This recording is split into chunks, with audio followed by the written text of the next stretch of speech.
Hello and welcome to this Tales from the Hut Hangar Aviation Rarities episode about the Ahrens AR 404. The Ahrens AR 404 was an American and Puerto Rican civil transport aircraft that first flew in 1976. It was designed by Kim Ahrens, who was the son of the Ahrens Aircraft Corporation's founder and president, Captain Peter Ahrens. Ahrens also designed and produced one other aircraft, and that was the AR 124. It was a single-seat glider with a 13-metre span.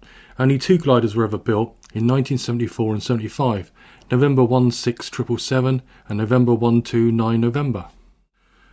The 404 was a high-wing monoplane powered by four turboprop engines. The fuselage was a consistent rectangular section along most of its entire length. The main undercarriage was retracted into sponsons on the fuselage sides, and the tail included a loading ramp.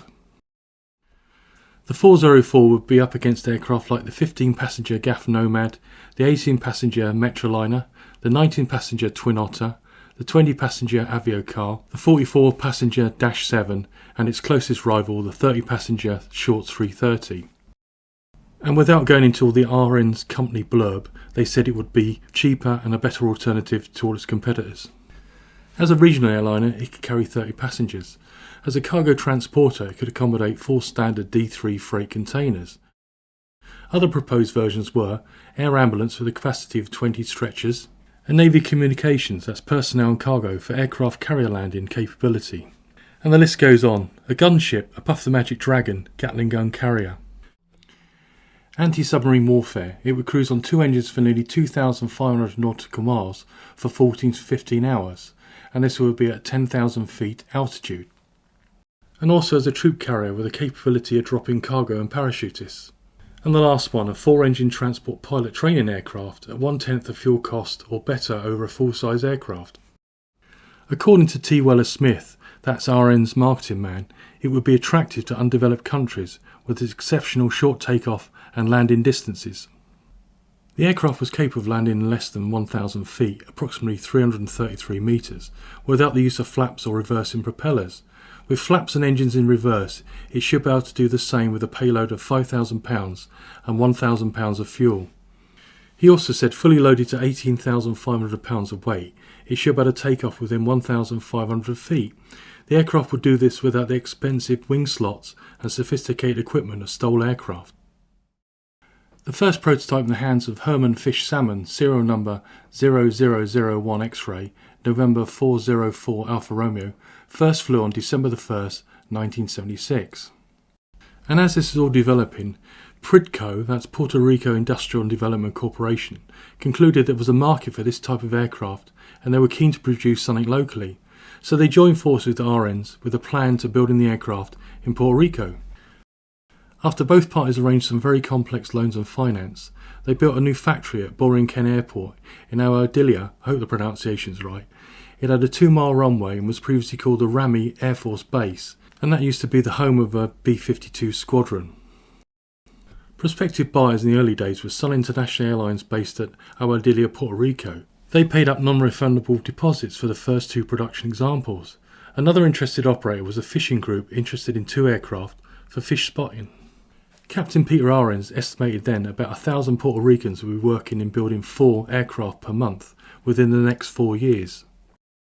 The first production aircraft was finally completed, that's November 1028 Golf, and first flew on October the 26th, 1979. The $1.5 million 404 has been praised by many, including several FAA officials. William Black, the FAA's resident inspector, was quoted as saying, "The workmanship on that aircraft for the first example is fantastic, and that's in view of the fact that 90% of Ahrens' workforce has never worked on an aircraft before." November 1028 Golf, serial number 1, was going to be delivered to Air Navas in Borinquen. This carrier based at Borinquen Airport is owned by a small Midwest group which has also ordered 9 additional 404s. November 1028 Kilo, that's serial number 2, and November 1028 Sierra, serial number 4, are both scheduled for delivery to Sun International, another local commuter airline with routes to the Virgin Islands. Air Bahia, a California commuter airline which serves the Southern California and Mexican Pacific coast, placed an order for 4 aircraft, and November 1028 November, that's serial number 3, is in line for this carrier. The 404 appeared to be a good aircraft, and it was building up a lot of interest and potential orders, having one prototype already flown and 3 examples near completion. But, however, things were not going well, especially with the finances. Ahrens was seeking a $7.5 million loan from a private Puerto Rican lender. Red tape, however, slowed the process to standstill. The Economic Development Administration money release was massively delayed. A 5-month investigation was undertaken by the US Department of Agriculture. They claimed to have found irregularities with the internal operations at Ahrens. After all this time, none of the Ahrens executives had been questioned, and the reports at the time indicated they hadn't even been contacted by the US government in relation to the investigation. Various parties in Puerto Rico also tried to assist, as there was a lot at stake.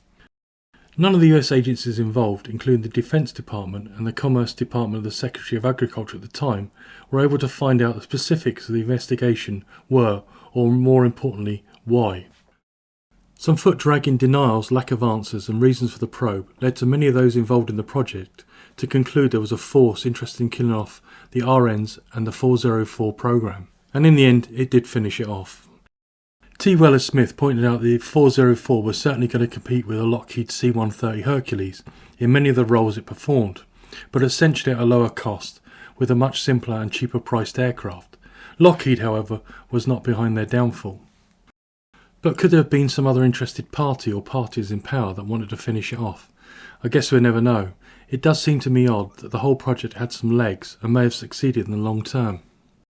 All the aircraft were scrapped, only 2 ever got airborne and the other 3 never had a chance. But that's not quite the end. In 1985, Peter Ahrens and his son Kim's new Swedish company, Scandinavian Aircraft Construction AB, were given another go, with the SACAB KM 180 at Malmö Sturup Airport. For this very similar looking aircraft, Ahrens had managed to get support of the Swedish government to pursue the development of a 40-seat, 4-engine Lycoming powered turboprop. But this project was later stopped by the Swedish Aviation Authority due to a lack of documentation. Peter Ahrens thought that SAAB had something to do with the withdrawal of the project permission. This is the first of a few mention about his plans being possibly sabotaged. SACAB had 40 employees when the company shut down in 1987.